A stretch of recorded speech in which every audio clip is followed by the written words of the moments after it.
Now, over in Negril, at one hotel, guests having dinner on the seaside had to seek higher ground, while persons living on the beach had to sleep elsewhere. Shamela Pullen has the details. Last night around 8 o'clock, our guests were in our dining room, and all of a sudden we had a freak, I have to call it like a freak hurricane. It lasted about half an hour to an hour. Sophia Grizzle is the proprietor of Shirella Inn Resort in Negril, Westmoreland. The wind was horizontal and the rain came down, and we had to evacuate our guests out of our dining room that has protective covering, but the rain and the water went straight through it. She is describing the events on Monday evening when high waves came crashing on the shoreline. The impact became clearer Tuesday morning. Toppled beach chairs, seaweed, and debris were everywhere. We arrived to waves pounding the coastline. We had to pull down our entire bar because the glasses were rattling. It was really, really windy. The whole place is covered in leaves from the trees. And then the sea came in during the night.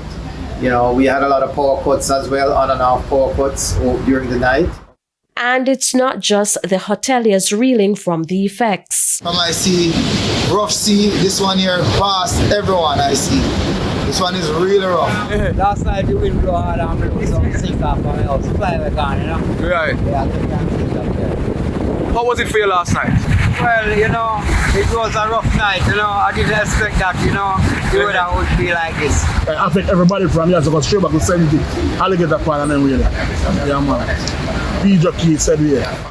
The Met Service issued a severe weather alert for small craft operators and water sports on Tuesday. According to the advisory, a cold front east of Jamaica has resulted in strong winds and very large waves. But due to climate change, this is perhaps not the last time the country will experience this. In 2014, stakeholders in Negril rejected efforts by the authorities to erect a breakwater. It was felt the measure would stem coastal erosion caused by decades of extreme weather events. The hoteliers remain unconvinced that this will help. No one knows what the breakwater would have done. The breakwater would not have protected the entire beach of Negril.